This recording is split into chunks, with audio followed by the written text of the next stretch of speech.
Morning, teacher. The coordinator told me you were here. Sorry to bother you. Hello, Henry. That's okay. Tell me, what can I do for you? I really need your help. You know I study English because I want to apply for a better job position.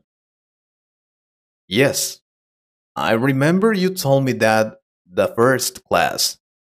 Why?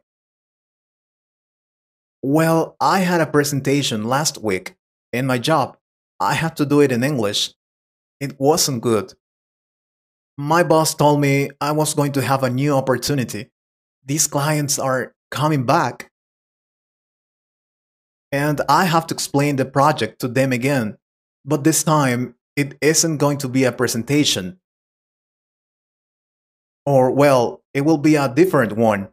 But I will have to talk to them in English. The thing is, I don't know if I can do that. Whenever I talk to someone in English, I get nervous. I don't know what happens, but I panic. I don't know what to do. I need your help, please. I see. Well, that's very usual. People usually get very nervous when they speak English. People often feel anxious about speaking in front of classmates, speaking to native speakers, making mistakes, and various other things. Anxiety is very common, but if the worries stop you from speaking, then you might miss opportunities to practice your English or job opportunities. Let us look at some of the ways that can help you overcome your nervousness when asked to speak English. But first, it is important to keep in mind that making mistakes is part of learning. Alright, now breathe properly. Breathing properly is important. And this means deep breathing. When you do this, you can keep calm and lower your anxiety. Breathing deeply reduces secretion of hormones that create stress. Seriously. You must be aware that you are feeling nervous. Before it is time for you to speak, take a minimum of 3 deep breaths. Other thing, don't aim for perfection. Remember that you are still a student, so you do not need to be perfect. Keep in mind that feeling nervous is a normal reaction to what's about to happen, and that even seasoned speakers feel the same way. If you feel that you should be perfect, you only increase your anxiety. What should be your objective is to show what you have learned. It is also one of the ways to know if you're doing good and where you can improve. You can only get better after you have made mistakes. Please never forget that. Another important thing, be mindful of your body language. Your body language has a bearing on how you feel. There are 2 types of body language: open and close. An open body language helps you become confident. You'll feel very nervous if you have a closed body language. And also, remember to have eye contact with the audience and stand up straight. Do not slip your hands into your pockets or cross your arms across your body. It doesn't help at all. Believe me. What else? Oh, remember the reason why you're learning English.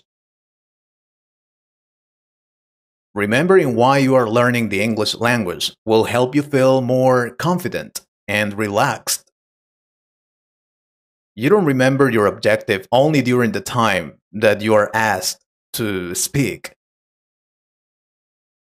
You should remember it every day so you'll be motivated to keep going. It's really helpful. For example, in your case, remember you're learning English because you want a better job. Use it to motivate yourself. It really works. Oh, but more important, be prepared. Knowing what you're going to say beforehand will help you to build up the courage to speak. It is easier to prepare when you know what topics to work on. Like in your case, you know what you're gonna say to the clients. So prepare as much as possible for that. Investigate, practice, make the best presentation ever. That way you'll make it happen. What I mean is, motivation is good, but it doesn't work without preparation. It's like when you're studying for an exam. If you study hard to take that exam, then you will feel more confident and you will make it better. It is the same with English. I will give you one example. Years ago, I had an important meeting with native speakers.